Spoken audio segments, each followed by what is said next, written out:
Shalom. Mari kita siapkan hati kita. Ada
pujian dan syukur hanya bagimu Tuhan.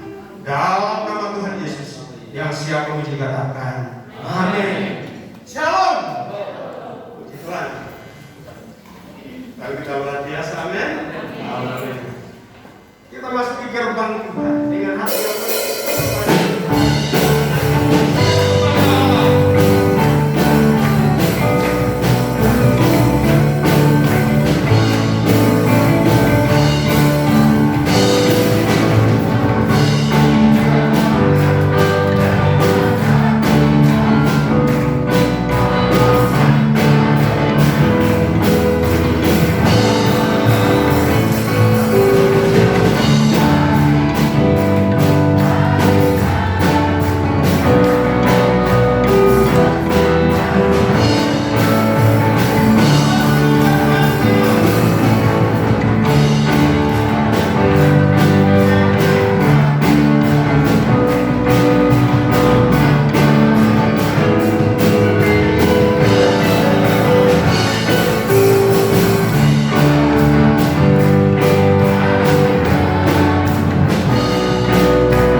siap untuk diberkati oleh firman Tuhan?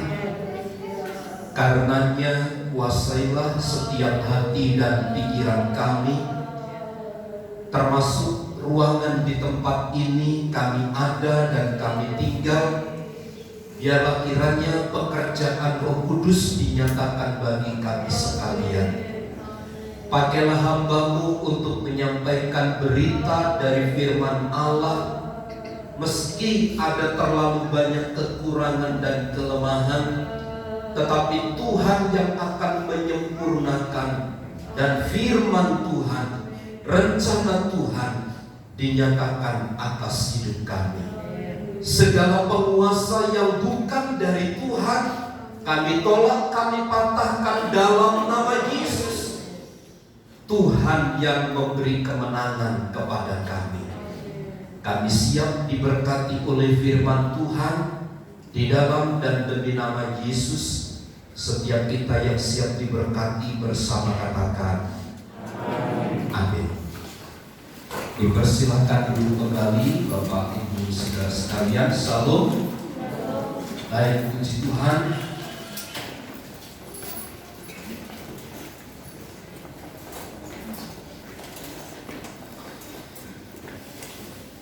Di dalam Injil Matius pasal yang ke-12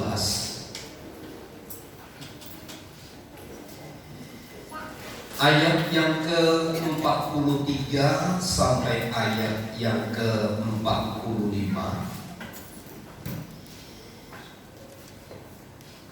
Kita akan bahas sedikit banyak tentang kembalinya roh jahat. Saya baca ayat 43. Kita bergantian membaca ayat ini. Demikian. Apabila roh jahat keluar dari manusia, ia pun mengembara ke tempat-tempat yang tandus mencari perhentian, tetapi ia tidak mendapatnya. Lalu ia berkata, aku akan kembali ke rumah yang telah meninggalkan itu. Maka pergilah ia dan mendapati rumah itu kosong, bersih, tersapu dan rapi teratur. Lalu ia keluar dan mengajak 7 roh lain yang lebih jahat daripadanya, dan mereka masuk dan berdiam di situ. Maka akhirnya keadaan orang itu lebih buruk daripada keadaan semula. Demikian juga akan berlaku atas angkatan yang jahat ini. Puji Tuhan. Roh yang kembali menguasai manusia dan membuat keadaan manusia itu semakin parah. Jika kita kaitkan konteks ayat 43 sampai 45 dan kita kembalikan kepada ayat 38 sampai ayat 42, kisah tentang tanda Yunus yang minggu lalu kita pelajari, maka sebenarnya ada satu kesimpulan yang sama, bahwa setiap orang yang mendengar firman Allah, dia telah dibersihkan oleh firman itu.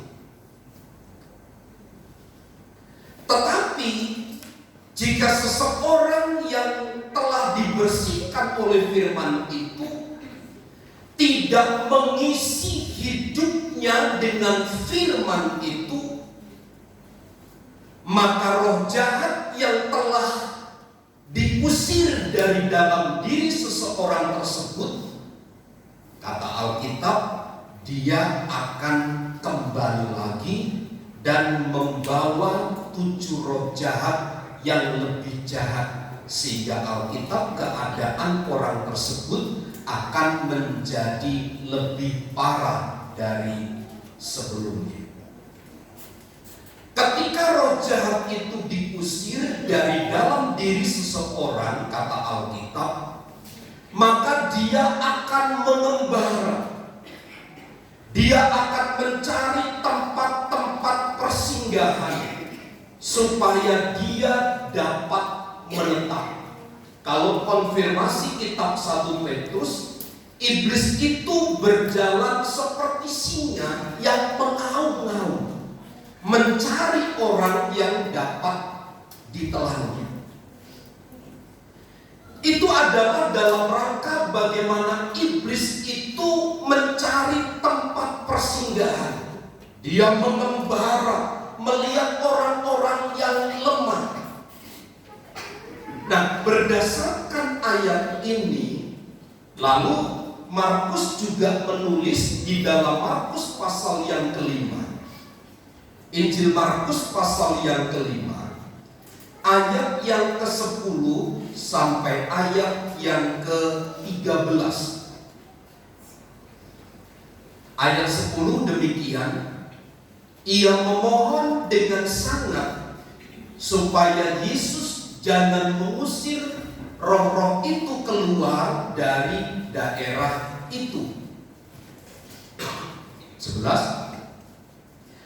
Adalah di sana di lereng bukit sejumlah besar babi sedang mencari makan. Ayat 12. Lalu roh-roh itu meminta kepadanya, katanya, suruhlah kami pindah ke dalam babi-babi itu, biarkanlah kami memasukinya. Ayat 13. Yesus mengabulkan permintaan mereka, lalu keluarlah roh-roh jahat itu dan memasuki babi-babi itu. Kawanan babi yang kira-kira 2.000 jumlahnya itu terjun dari tepi jurang ke dalam danau dan mati lemas di dalamnya. Ketika orang Gerasa yang dirasuk setan tinggal di pekuburan itu, Yesus hadir di sana. Tentu di dalam dialog yang kita baca dalam Markus pasal 5 ini, bagaimana ketika iblis yang merasuk orang Gerasa sehingga dia menjadi orang yang hidupnya tidak terkendali itu akan diusir oleh Tuhan Yesus. Di dalam ayat yang kita baca tadi, iblis meminta kepada Tuhan Yesus agar tidak diusir begitu saja, tetapi agar Tuhan mengizinkan dirinya untuk masuk ke dalam babi-babi itu. Sampai pada bagian ini, ketika iblis itu diusir dalam diri seseorang, maka sebenarnya iblis itu sedang mengembara, mencari tempat-tempat yang rapi, mencari tempat-tempat yang baik, mencari tempat-tempat yang kosong sebagai sebuah tempat persinggahan. Nah, minggu lalu saya sampaikan begini, orang-orang Farisi dan ahli-ahli Taurat, mereka adalah orang-orang yang mengeraskan hati untuk firman. Teguran demi teguran disampaikan kepada mereka, tetapi mereka tidak kedapatan ada satu aktivitas di dalam Tuhan. Seolah-olah mereka puas diri dengan apa yang telah mereka capai. Berdasarkan bagian ini saya mau katakan begini, kadang-kadang dalam tingkat keberhasilan tertentu membuat hidup kita menjadi rapuh. Seolah-olah kita menganggap saya tidak membutuhkan Tuhan, saya tidak butuh lagi firman Allah, karena saya sudah menjadi orang yang dewasa. Ada sebuah slogan yang seringkali kita dengar, kalau anak kecil memberikan nasihat kepada orang tua, itu dianggap sebagai tindakan yang tidak sopan. Sebaliknya seharusnya orang tualah yang memberikan nasihat kepada anak-anak. Tetapi di dalam konteks kedewasaan hidup di dalam Kristus, tidak selamanya pernyataan itu benar. Kita yang sudah dewasa, yang sudah banyak makan asam garam kehidupan, yang sudah sering banyak mendengar firman Allah, sesungguhnya Tuhan masih menuntut kita, mari bertumbuh terus di dalam Tuhan. Sebab apa? Ketika kita menyatakan diri sebagai orang yang dewasa, tidak mau bertumbuh lagi, sesungguhnya kita sedang mencelakakan diri sendiri, dan kita sedang membuka hati selebar-lebarnya untuk roh jahat itu kembali masuk menguasai hidup kita. Pertanyaannya, siapa sesungguhnya yang mengontrol hati daripada orang-orang Farisi dan ahli-ahli Taurat itu? Yang mengontrol hidup mereka adalah kekerasan hati mereka. Sebab Alkitab berkata, di mana hartamu berada, di situ pula hatimu berada. Jadi ketika kekerasan hati itu menjadi sebuah panduan utama, keyakinan utama, maka sesungguhnya hidupnya hanya untuk kekerasan hati itu saja. Sama sekali dia akan menolak firman Tuhan yang datang kepadanya. Lihat saja Bapak Ibu Saudara, kisah yang kemudian muncul ketika Tuhan Yesus setelah sekian lama melayani. Dia merasa lapar dan haus. Dia hanya melihat pohon rindang saja, yang notabene adalah pohon yang tumbuh dengan baik subur, tetapi tidak ada buah di dalamnya.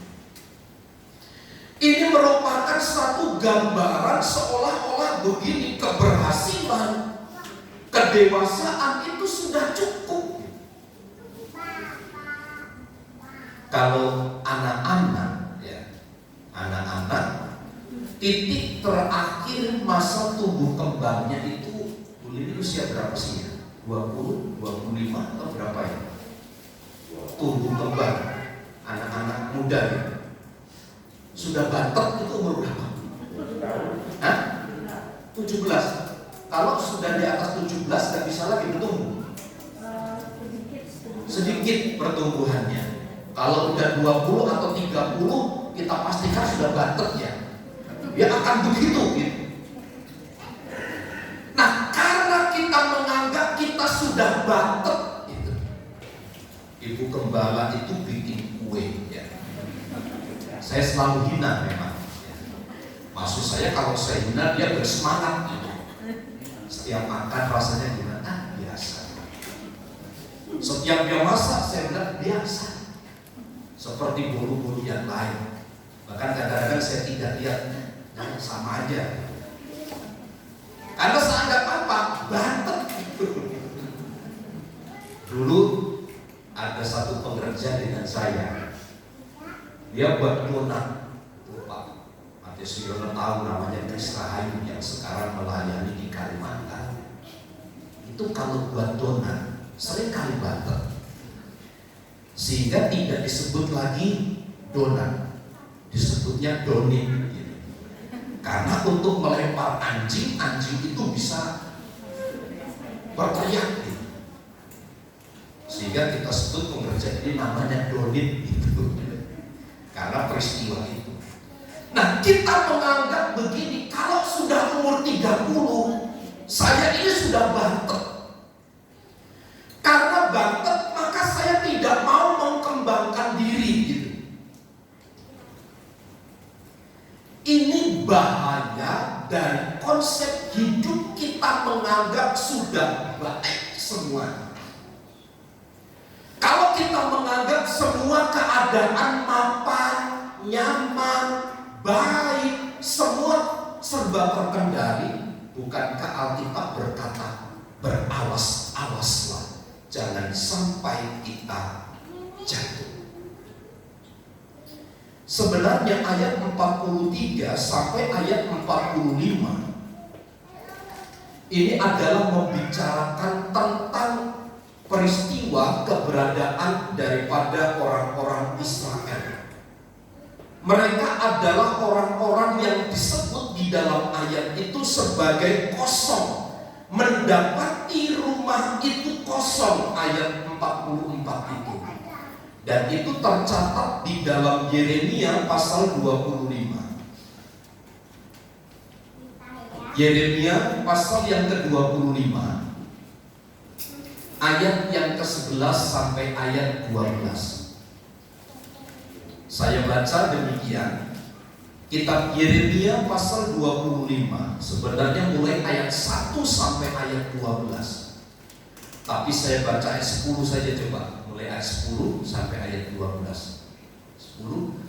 Aku akan melenyapkan dari antara mereka suara kegirangan dan suara sukacita, suara pengantin laki-laki dan pengantin perempuan, bunyi batu kilangan dan cahaya pelita. Lanjutnya, maka seluruh negeri ini akan menjadi reruntuhan dan ketandusan, dan bangsa-bangsa ini akan menjadi hamba kepada Raja Babel 70 tahun lamanya.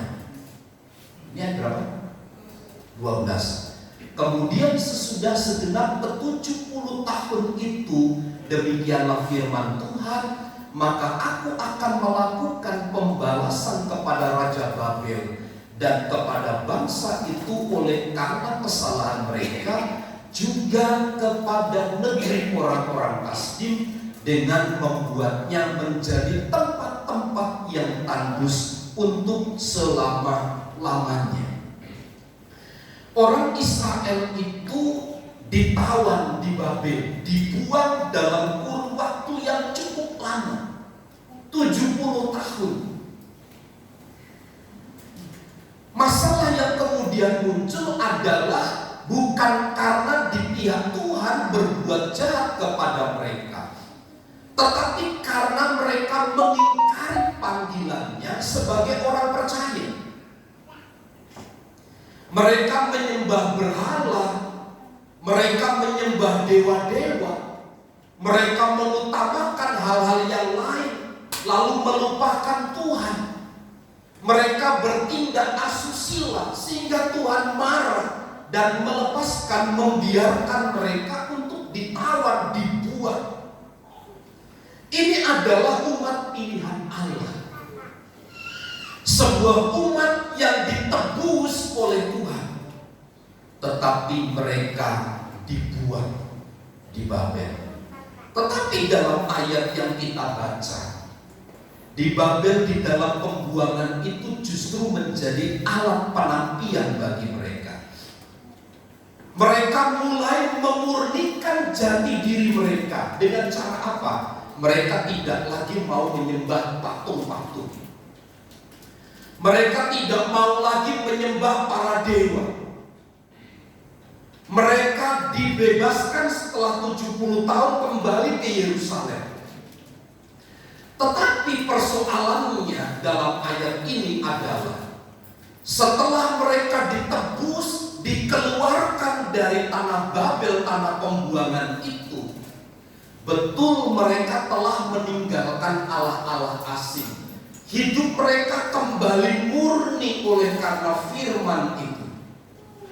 Tetapi ketika mereka kembali menempati Yerusalem, mereka membiarkan jati diri mereka kosong. Mereka tidak mau menjadikan Tuhan itu sebagai raja atas hidup mereka. Tetapi mereka membiarkan kekosongan jiwa itu mengatur hidup mereka. Seolah-olah mereka berdiam diri itu baik. Mereka tidak beraktivitas di dalam Tuhan itu baik, karena toh semuanya menjadi baik. Bapak Ibu, ada statement beberapa orang karena memang keluh kesah. Saya mengikut Tuhan terlalu banyak penderitaan dan kesusahan. Tapi justru sebaliknya, pada waktu saya tidak mengikut Tuhan, keadaan jadi lebih baik. Keadaan jadi semakin indah begitu. Tapi menurut saya, berdasarkan data-data firman Tuhan, keadaan yang disebut kita baik, indah, ketika kita tidak di dalam Tuhan, itu merupakan satu bentuk penghukuman dari Tuhan bagi umatnya. Kalau konfirmasi kitab Mazmur atau Amsal, mereka adalah seperti orang-orang yang ditaruh di atas batu yang licin. Sebentar dalam waktu tertentu mereka akan terpeleset lalu terperosok ke dalam air. Binasalah jiwanya. Nah, sekali lagi saya mau katakan begini, ini merupakan sebuah teguran yang sangat keras yang dilontarkan oleh Tuhan tentang kekosongan kerohanian mereka. Seolah-olah mereka menganggap begini, cukuplah bagi saya berdiam diri karena Tuhan sudah mati di atas kayu salib dan saya tidak mau melakukan apapun lagi. Berhenti sampai di sini. Alkitab menyatakan tidak demikian. Setelah seseorang ditebus oleh Tuhan, dia disucikan oleh darah Kristus, dia harus tetap mengisi hari-harinya dengan firman Tuhan itu. Kalaulah mungkin Bapak Ibu Saudara kita dibebaskan, itu bukan untuk diri kita sendiri. Kalau kita dibebaskan hanya untuk diri kita sendiri, itu artinya juga kita sedang mengizinkan iblis itu masuk di dalam hidup kita. Seperti tercatat ayat 43 sampai 45 dalam Injil Matius pasal yang ke-12. Lalu kesimpulannya, apa yang harus kita buat? Apa yang harus kita kerjakan sebagai umat-umat Allah, di mana kita telah ditebus, kita telah disucikan dengan darah Kristus itu?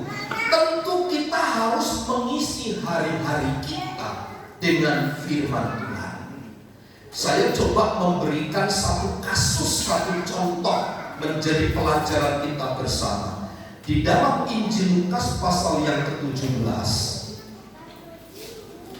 Injil Lukas pasal 17, inilah hendaknya yang harus menjadi ketetapan bagi setiap orang yang percaya yang telah ditebus oleh Tuhan. Saya baca atau kita baca bersama-sama ayat yang ke-11 sampai ayat yang ke-19 dari Lukas pasal yang ke-17. Kita baca bersama-sama tentang ke-10 orang kusta. 2, 3. Dalam perjalanannya ke Yerusalem, Yesus menyusur perbatasan Samaria dan Galilea. Ketika ia memasuki suatu desa, datanglah 10 orang kusta menemui dia. Mereka tinggal berdiri agak jauh dan berteriak, "Yesus Guru, kasihanilah kami." Lalu ia memandang mereka dan berkata, "Pergilah, perlihatkanlah dirimu kepada imam-imam." Dan sementara mereka di tengah jalan, mereka menjadi tahir. Seorang dari mereka ketika melihat bahwa ia telah sembuh, kembali sambil memuliakan Allah dengan suara nyaring, lalu tersungkur di depan kaki Yesus dan mengucap syukur kepadanya. Orang itu adalah seorang Samaria. Lalu Yesus berkata, bukankah ke-10 orang tadi semuanya telah menjadi tahir? Di manakah yang 9 orang itu? Tidak adakah di antara mereka yang kembali untuk memuliakan Allah selain daripada orang asing ini?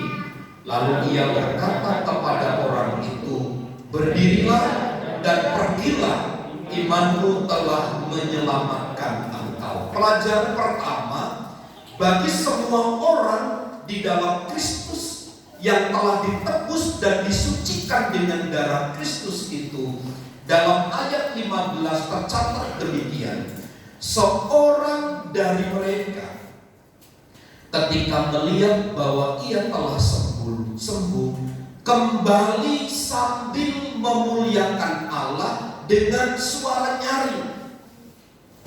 Saya tertarik membahas tentang kata kembali. Kata kembali ini, Bapak Ibu Saudara, memiliki pengertian berbalik. Kalau tadinya dia berjalan ke arah timur, yang disebut kembali itu dia akan bertolak begitu, dia akan berjalan ke arah barat. Artinya kata kembali itu adalah mencondongkan diri kepada Tuhan. Jadi orang-orang yang telah ditebus, dia tidak boleh berdiam diri. Dia tidak boleh menganggap bahwa dirinya memang telah bebas, telah terlepas. Ingat dalam peristiwa Matius pasal yang ke-12, tercatat iblis itu mengembara. Dia mencari tubuh orang-orang yang telah dibebaskan, yang telah rapi tersusun dengan baik itu. Dia akan kembali kepada orang tersebut jika didapati orang tersebut tidak ada Tuhan di dalamnya. Dan cara yang perlu kita ambil di dalam Lukas pasal 17 itu adalah orang-orang ustaz, satu orang itu kembali. Dia berbalik dan mencondongkan diri kepada Tuhan. Tidak hanya sekadar berkata begini, ya sudahlah, saya menjadi anak Tuhan sekarang. Tetapi pernyataan sekarang menjadi anak Tuhan itu harus hidup kesehariannya diwarnai oleh melakukan kehendak Tuhan. Salah satunya adalah beribadah, bersekutu kepada Tuhan, menjalin satu hubungan yang indah dengan Tuhan. Itu adalah condong kepada Tuhan. Yang kedua, ayat yang ke-15b, sambil memuliakan Allah dengan suara nyaring. Seharusnya inilah perilaku yang muncul dari orang-orang yang telah dimurnikan, disucikan dari darah Kristus itu. Hidup memuliakan Allah dengan suara nyaring. Artinya dia sedang menghiasi dirinya dengan kemegahan, dengan kemuliaan, dengan perbuatan-perbuatan dari Allah. Dia tidak sedang diam, tetapi sedang memproklamirkan dirinya di hadapan umum.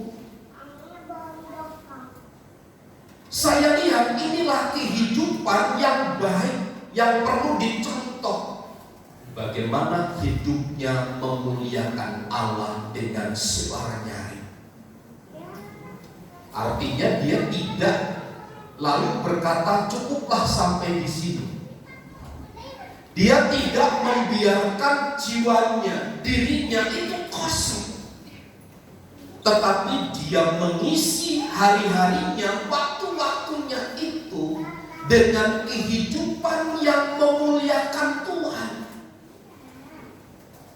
Hidup yang menyenangkan hati Allah, menghidupi firman Tuhan. Bapak Ibu sudah berapa lama mengiring dan mengikut Tuhan? Mungkin ada di antara Bapak Ibu Saudara berkata, saya dari sekolah minggu. Atau bahkan mungkin ada yang lebih berkata, sejak dari kandungan ibuku, aku ini sudah menjadi anak Tuhan. Atau bahkan mungkin ada yang lebih berkata lagi, dari generasi kakek nenek moyangku, aku sudah mengikut Tuhan. Sekarang mungkin sudah 50, 60, 70, 80 tahun.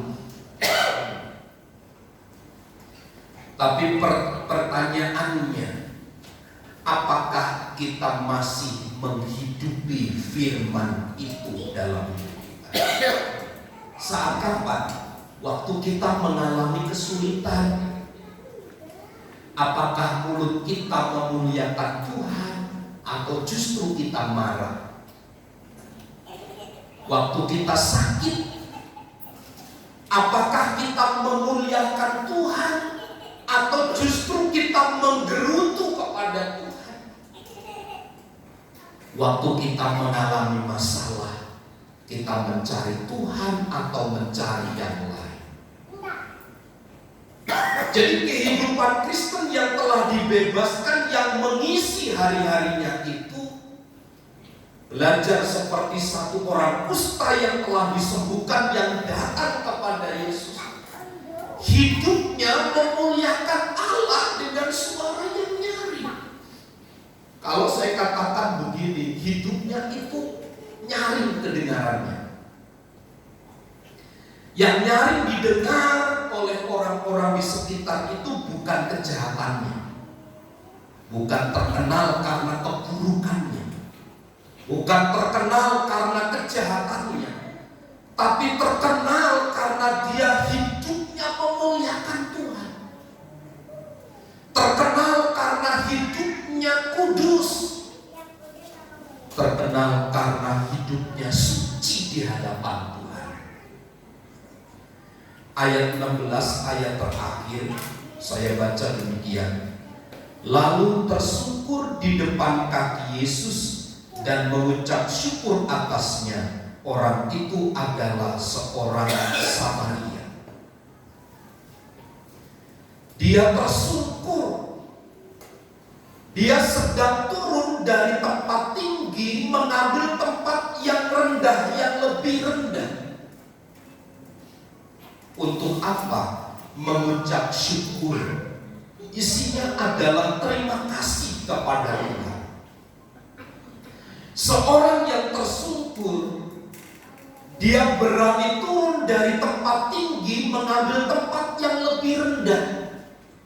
Artinya orang yang tersungkur itu sedang mengizinkan Tuhan untuk mengobrak-abrik, di mana dia menganggap dirinya dewasa, menganggap dirinya hebat, menganggap dirinya lengkap, semua sudah terkondisikan dengan baik, dan mengizinkan Tuhan untuk kembali mengedepankan Tuhan atas hidupnya, dan dia hanya berkata bersyukur, berterima kasih kepada Tuhan.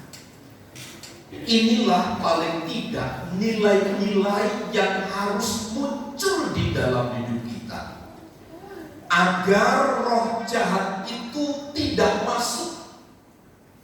Problemnya hari ini adalah kita bangga kalau kita menganggap diri kita netral. tidak ke Tuhan, tidak ke dunia. Seolah-olah kita menganggap diri kita orang yang sudah dewasa rohaninya.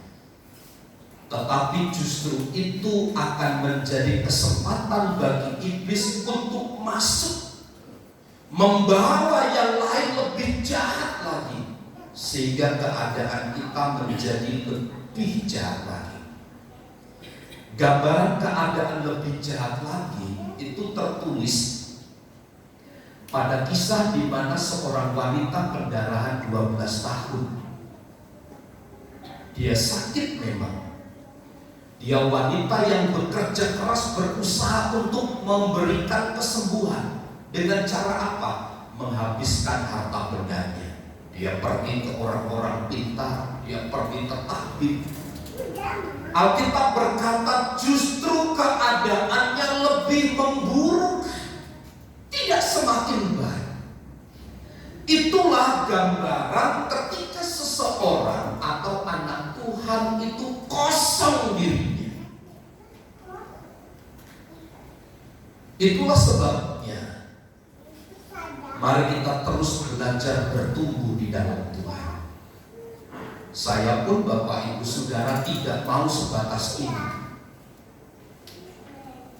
Saya ingin belajar terus. Untuk apa? Supaya kita itu lebih maju. Saya bilang dalam hati, kalau saya punya uang, saya mau kuliah lagi. Untuk otak ini supaya tidak bantet gitu. Diisi terus. Paling tidak kita membangun diri kita. Supaya apa? Semakin hidup kita bertumbuh di dalam Tuhan, kita dapat menangkal pekerjaan iblis di dalam hidup kita ini dengan mengizinkan apa? Firman itu kembali condong kepada Tuhan, hidup memuliakan Allah, tersyukur di depan kaki Yesus sambil mengucap syukur kepadanya. Inilah keseharian yang harus kita bangun. Jangan berhenti bertumbuh Bapak Ibu. Meskipun tubuh kita sudah begini bantet ya, tapi rohani kita tidak boleh berhenti bertumbuh. Harus setiap hari diisi.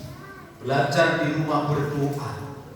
Kalau tidak bisa 1/4 jam ya 10 menit. Tidak bisa 10 menit ya 5 menit.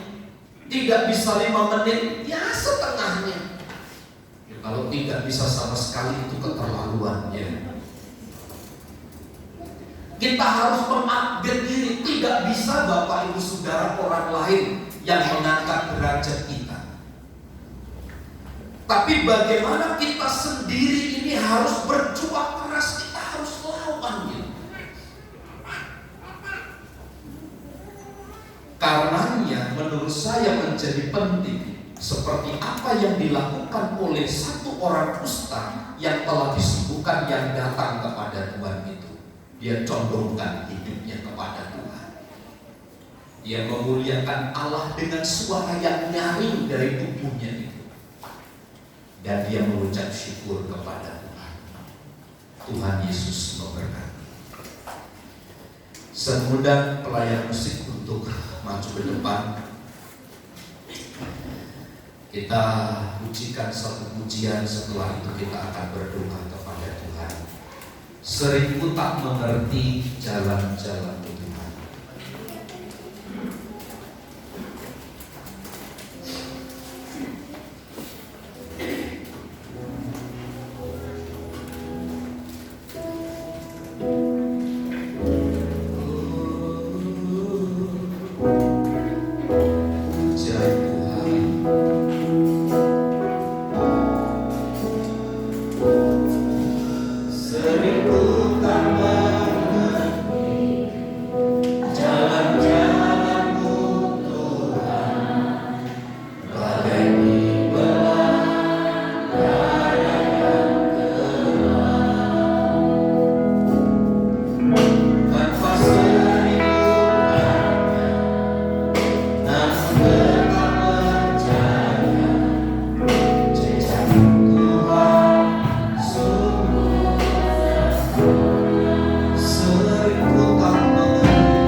rangkaian hidup kita, baik tentang keberhasilan, tentang kedewasaan rohani sekalipun. Karena itu adalah celah bagi iblis untuk masuk menguasai, mengendalikan hidup kita. Karenanya izinkanlah Tuhan untuk bertahta di atas hidup kita. Mari kita nyarikan hidup yang memuliakan Allah. Mari kita bersyukur kepada Tuhan. Mari kita condongkan diri kita hanya kepada Tuhan, bukan kepada yang lain. Karena hanya Dia yang dapat menolong kita. Haleluya. Haleluya. Haleluya.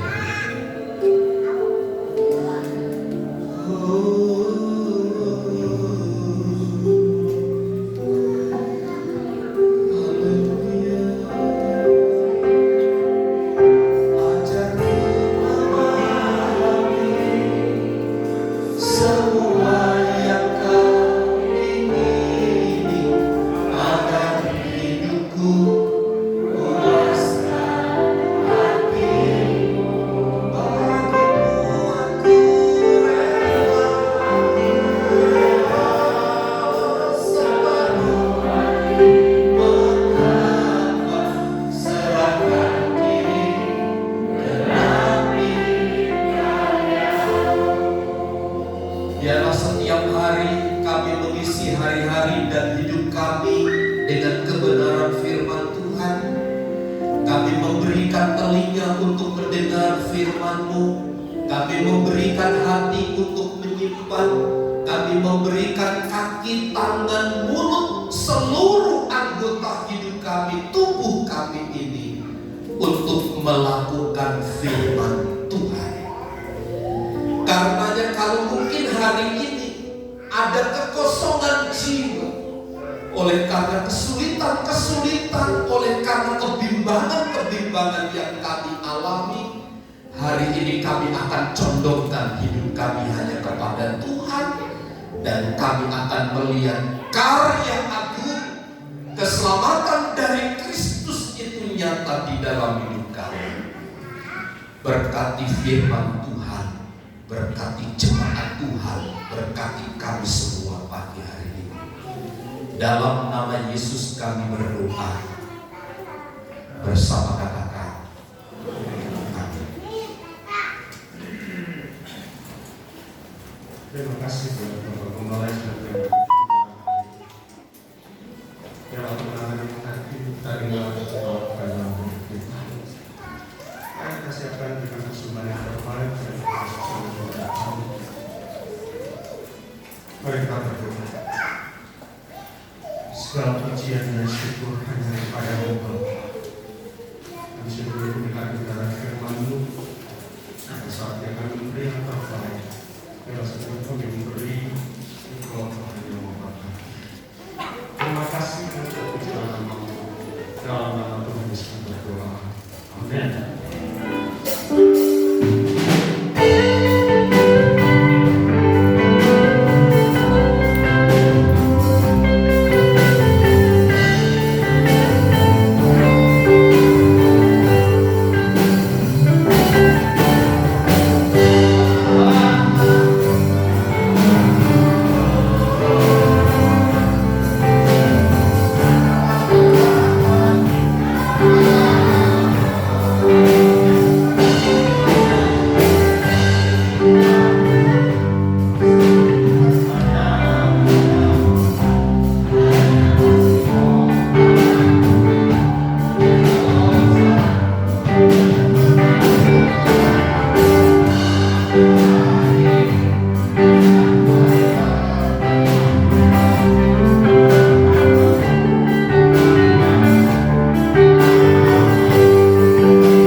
Minggu lalu kita telah mengadakan janji iman untuk Natal tahun ini. Ada 3 bulan yang kita bisa dapat menyicil ya. Bulan Oktober ini, November, kemudian Desember awal. Dana yang kita butuhkan tidak terlalu besar ya. Kalau yang lain itu sampai miliaran ya. Tapi kita 10 juta saja. 10 juta saja. Saya ingat pernah disampaikan begini, Pak, saya aja gitu, janji iman Natal di satu gereja minimal pengerja saja minimal 25 juta satu orang. Tempat gereja saya nggak nyampe 10, saya bilang begitu. Nggak nyampe 10. Untuk apa aja? Untuk ini itu segala macam. Tapi kalau gereja kita enggak, paling untuk dekor, untuk makan, untuk minum, dan jemaat kembali ke jemaat. Dan saya tidak mau Bapak Ibu Saudara untuk Natal ini kita cari sponsor. Saya malu gitu. Yang makan kita kok masa minta sumbangan orang lain, dan memalukannya, memalukan nama Tuhan. Ya dari kita lah. Kita yang bayar, ya kita yang makan, kan begitu. Kemarin telah dilaksanakan janji iman Natal. Sekiranya mungkin ada jemaat Tuhan yang masih rindu ingin bergabung dengan kami berjanji iman Natal, tidak harus banyak Bapak Ibu Saudara ya. Tapi sebagai bentuk partisipasi kita bersama dalam rangka mensukseskan Natal kita. Ada yang masih mau? Silakan angkat tangan.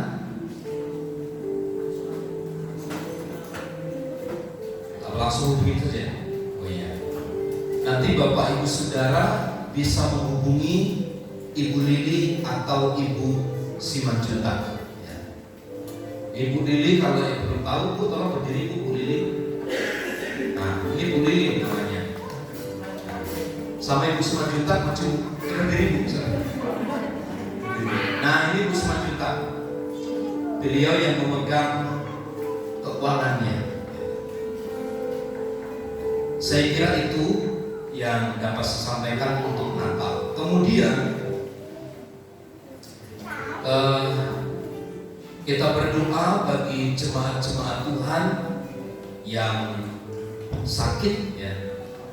Hari ini muter aja sakitnya ya, entar anak, entar istri, entar keponakan. Seperti saya begitu muter terus ya. Kabar tuh hilang, karyolan dari mana, dari kuliah, korek dari kuliah, batuk lagi, masuk lagi, itu terus. Tapi saya percaya ya, pertolongan Tuhan sanggup menjaga dan melindungi kita ya. Berdoa bagi jemaat Tuhan yang sakit supaya Tuhan pulihkan mereka sekalian. Selamat ulang tahun kepada anak daripada Bapak Eko, anak Gevarian. Tuhan Yesus memberkati. Saya mengundang sekali lagi kita sama-sama berdiri dan kita akhiri ibadah kita di dalam doa. Terima kasih Tuhan, Engkau telah memungkinkan kami dapat beribadah dengan baik sepanjang hari ini. Untuk selanjutnya Tuhanlah yang beracara melaksanakan setiap rencana dan kehendak Tuhan atas hidup kami melalui pemberitaan firman Allah. Diberkati seluruh rumah tangga dan keluarga kami. Diberkati segala usaha dan pekerjaan kami. Diberkati kami sebagai orang tua, kami sebagai anak, sebagai suami, sebagai istri, sebagai anak. Pimpinan lawatan Tuhan terus nyata bagi kami sekalian. Kami lemah, kami sakit, Tuhan yang sembuhkan dalam nama Yesus. Kami berdoa bagi pemulihan Ibu Galinggi, Tuhan pulihkan dengan sempurna dalam nama Yesus. Jemaat Tuhan yang sedang batuk, pilek, demam, Tuhan jamah mereka dalam nama Yesus. Jemaat Tuhan yang sedang membutuhkan pekerjaan, Tuhan yang menyediakan semua yang terbaik. Kami berdoa buat anak kami Gefarian yang Tuhan pertambahkan usia, Tuhan yang memberkati hidupnya dalam nama Yesus. Kami berdoa bagi Bapak Butar-Butar, kami berdoa bagi Bapak Daniel Stephen yang hari ini ada di Manado dan di tempat kota-kota yang lain. Semuanya Tuhan atur sedemikian rupa. Tuhan yang memberkati, jaga, lindungi, pelihara di dalam kasih kemuliaan Tuhan. Memberkati seluruh sidang jemaat-Mu hari ini. Berkati bangsa dan negara kami dari pusat sampai daerah. Berkatilah gereja-gereja Tuhan yang melaksanakan ibadah, hamba-hamba Tuhan yang melayani, Tuhan yang memakai dan mengurangi mereka. Berkati gereja-Mu di tempat ini. Kerinduan kami untuk terus mengembangkan pelayanan pekerjaan Tuhan ini, Tuhan kiranya yang dimuliakan. Kemuliaan dan hormat hanya bagi Tuhan. Di dalam nama Yesus kami berdoa. Mari saudaraku, angkat tanganmu dan terimalah berkat Tuhan. Tuhan memberkati dan melindungi engkau. Tuhan menyinari engkau dengan wajah-Nya dan memberi engkau kasih karunia. Tuhan menghadapkan wajah-Nya kepadamu dan memberi engkau damai sejahtera. Kiranya kasih karunia Tuhan Yesus Kristus dan kasih Allah serta persekutuan Roh Kudus menyertai kita sekalian saat ini dan sampai selama-lamanya. Kami terima segala berkat Tuhan di dalam nama Tuhan Yesus Kristus. Kita semua yang percaya dan diberkati bersama katakan amin.